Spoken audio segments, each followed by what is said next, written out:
நான் உங்கள் பிரியங்கா. இன்று எதை பற்றி பார்க்க போகிறோம் என்றால் அத்திப்பழம். டேஸ்டியான நியூட்ரிட்டான அத்திப்பழம்.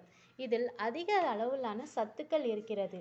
இந்த அத்திப்பழத்தை சாப்பிடுவதன் மூலம் நம் எலும்புகளும் தசைகளும் வலுவு பெறுகிறது. இதில் அதிக அளவிலான சத்துக்கள் இருக்கிறது. அயன், ஃபைபர், கால்சியம், பொட்டாசியம் இந்த மாதிரியான அதிக நியூட்ரியன்ஸ் இருக்கிறது. இதில் அதிக அளவு நார்ச்சத்து இருக்கிறது. இது நம் உடலுக்கு மிகவும் தேவையானது. அது மட்டும் இல்லாத நம் எலும்புகளுக்கும் நமது தசைகளுக்கும் நம்முடன் நரம்புகளுக்கும் இது மிகவும் முக்கியமாகிறது. நம் எலும்புகளுக்கு ஃபைபர், அயன், கால்சியம், பொட்டாசியம் நமக்கு மிகவும் முக்கியமாகிறது.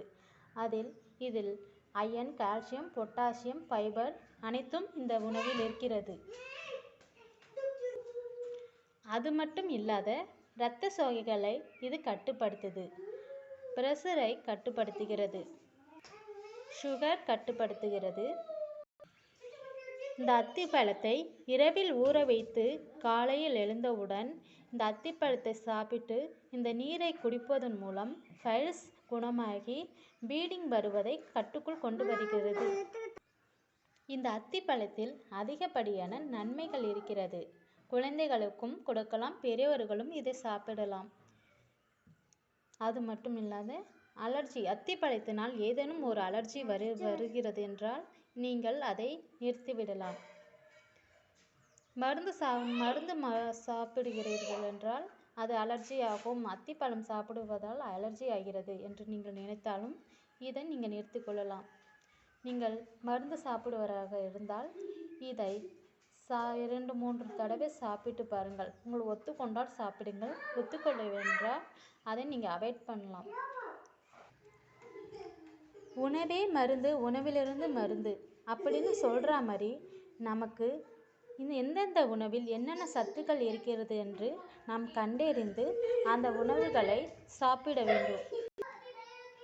நம் உணவில் சேர்க்கப்படும் உப்புக்கள் அதிகமாக நம் உடலில் கால்சியம் சுரப்பதை உயிரின் மூலம் வெளியேற்றுகிறது.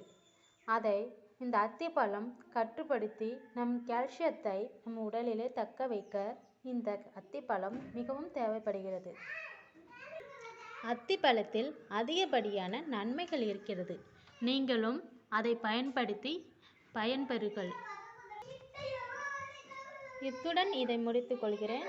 மீண்டும் அடுத்த முறை இன்னும் தேவையான உடலுக்கு வலுவான உணவுகளையும் பயன்படுத்தும் முறைகளையும் உங்களுக்கு நான் கூறுகிறேன்.